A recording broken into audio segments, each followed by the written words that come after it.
네, 오늘은 조합정관 이해하기 네 번째 시간입니다. 지난번에 그 조합에는 이사회가 있고 대의원회가 있고 총회가 있다고 말씀드렸는데요.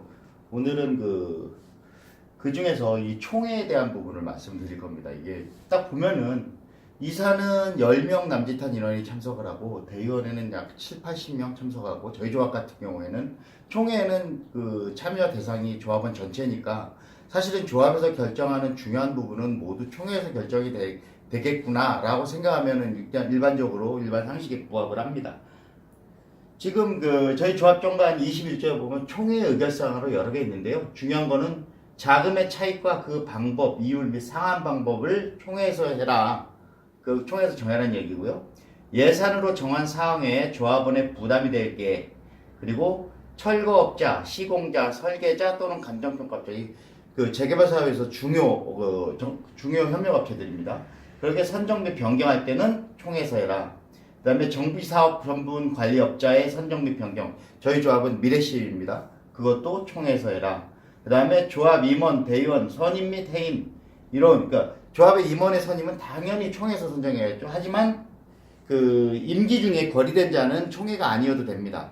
예, 거기에서 하나하나 말씀드리면 총회 의결사항으로 자금의 차입, 그러니까 자금을 어떻게 빌릴 거고 이자율을 어떻게 정할 거고 그다음에 상환을 어떻게 할 건지 그런 내용은 총회에서 꼭 정하도록 되어 있습니다. 만약에 조합원이 모르는 상태에서 돈을 빌려가지고 썼어요. 근데 나중에 어차피 그건 조합원들이 다 내야 될 돈이거든요. 근데 나도 모르는 돈을 조합이 알아서 빌려서 썼다? 그게 황당한 일이잖아요. 그러니까 그런 일이 있으면 안 된다고 정관에 만들어 놓은 겁니다. 두 번째는 조합원의 부담이 될 계약. 근데 물론 이제 부담이 될 계약인데 예산으로 정해져 있는 거는 총회를 안 거치고 해도 돼요. 근데 예산으로 안 정해 있었습니다. 예를 들어서 뭐 우리가 전혀 모르는 용역을 뭐 100억을 주고 한다. 그걸 이제 뭐 예산에서 정해놨다면은 우리가 예산 승인을 했으니까 계약을 해도 되겠지만 그걸 예산에서 정하지도 않았는데 갑자기 계약을 조합원들도 모르게 한다. 그러면 안 되겠죠. 그래서 이런 사항도 총회 의결을 받아라 이런 얘기고요. 그 다음에 그 정비사업, 그 재개발 사업에 있어서 중요한 계약들이 있습니다. 이게 철거업자, 시공자, 설계, 그 다음에 감정평가, 정비사업자 이런 것들은 이런 주요 계약업체를 선정하거나 변경할 때는 중요한 계약이니까 이런 내용은 업자의 선정이나 변경을 할 때도 조합 총회의 승인을 받아라 이런 얘기입니다. 그리고 아까 말씀드린 조합 임원의 선임 및 해임은 그 조합 총회에서 투표로 결정을 해야 되는데 다만 예외는 예를 들어서 이번에 우리가 배치원 감사님이 조합원 직위를 상실하셨잖아요. 그래서 감사님이 안 계신다면 그런 경우에는 그런 그 감사님의 보궐 선임은 대의원회에서 해도 됩니다. 그런데 그러니까 이사나 감사는 그 총회를 안 거쳐도 되는데 예외가 있어요. 조합장은 무조건 총회에서 선임을 해야 됩니다. 거리가 되더라도. 왜냐하면 조합장은 그만큼 중요한 자리예요. 조합을 전체를 대표하는 자리이기 때문에. 그렇습니다. 그런데 사실은 이게 저희 정관에 있는 사항이지만 그 재개발 사업은 도시 및 주거환경 정비법이라는 그 법률에 의해서 통제를 받습니다. 이 법률에서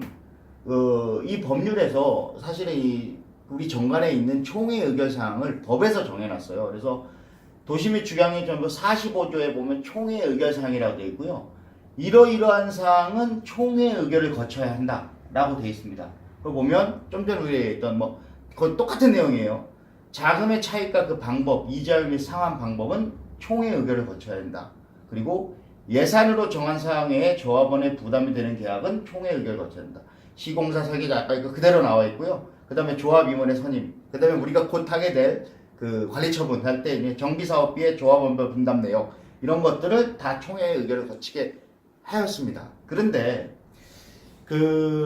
우리나라 법에 기본 깔려 있는 바탕이 죄형 법정주의라는 게 있어요. 이게 뭐냐면 범죄와 형벌은 법에서 정해주어야만 한다는 얘기입니다. 그래서 아무리 일반적인 사람들이 잘못해도 저건 분명히 잘못됐는데 라고 얘기해도 법률에 정해져 있지 않으면 처벌을 할 수가 없어요. 그러니까 우리가 사실은 저희가 그 재개발 사업에 있어서 정보 공개 안 했다고 막 매달려서 막 이게 잘못됐다라고 따지는데 그게 이유가 있습니다. 그건 제가 다음에 또 말씀드릴 건데 이 죄형 법정주의의 도정법에 도시및 주거환경 정보법에 정보 공개를 안 한 게 여기에 들어가 있습니다. 그 리스트 그 목록이 돼 있는 거죠. 그렇기 때문에 다른 거 아무리 잘못된 거 따져봤자 필요 없고 죄형 법정주의의 목록에 들어가 있는 걸 따져야만 되기 때문에 그래서 정보 공개가 안 된 거를 자꾸 따지는 겁니다. 여기 보면은 도시 및 주거환경 정비법에 137조 벌칙 조항이 있습니다. 다음 각 호의 어느 하나에 해당하는 자는 2년 이하의 징역 또는 2천만 원 이하의 벌금에 처한다고 되어 있습니다. 요럴 때만, 다른 때는 아무리 잘못해도 상관없어요. 그러니까 이 벌칙 조항에 있는 내용에 위배될 때, 그 안에 포함될 때 2년 이하의 징역 혹은 2천만 원의 벌금에 처한다고 되어 있습니다. 그런데 여기에 보면 나와 있죠. 제45조. 이 45조가 뭐냐면 도시 및 주거환경법 45조 총회 의결사항이죠. 총회 의결사항의 1항입니다. 총회 45조 1항 2호, 2호, 3호, 4호 이렇게 되는 거예요. 그러면 45조에 따른 총회 의결을 거치지 아니하고 같은 조 1항 각 호, 아까 제가 1항이라고 그랬죠. 거기에 각 호의 사업을 임의로 취지한 조합의 임원은 2년 이하의 징역 또는 2천만 원 이하의 벌금에 처할 수 있다 이런 얘기입니다. 자, 저희가 얼마 전에 총회에서 5억 5천만 원 정도 되는 금액에 대한 대여금 안건이 있었어요. 그 안건을 얘기할 때 제가 이거는 총회 의결을 거치지 않았던 거다. 그런데 왜 대여금이 있는 거냐고 제가 총회에서 따졌었죠. 바로 이게 그 건입니다. 저는 이게 사실 굉장히 궁금해요. 그 장영호 조합장과 양미경 이사가 이게 위법한 사항인지 알고 있을 텐데 알고 있음에도 불구하고 그거를 왜 갑자기 총회에 상정을 해서 안건을 통과를 시킬까? 이게 벌써 5년이나 지난 건인데 그래서 요걸 궁금해하고 있고요. 요걸 저희가 어떻게 처리할지 교정부에서 상당히 고민하면서 지켜보고 있습니다. 오늘은 여기까지 하겠습니다.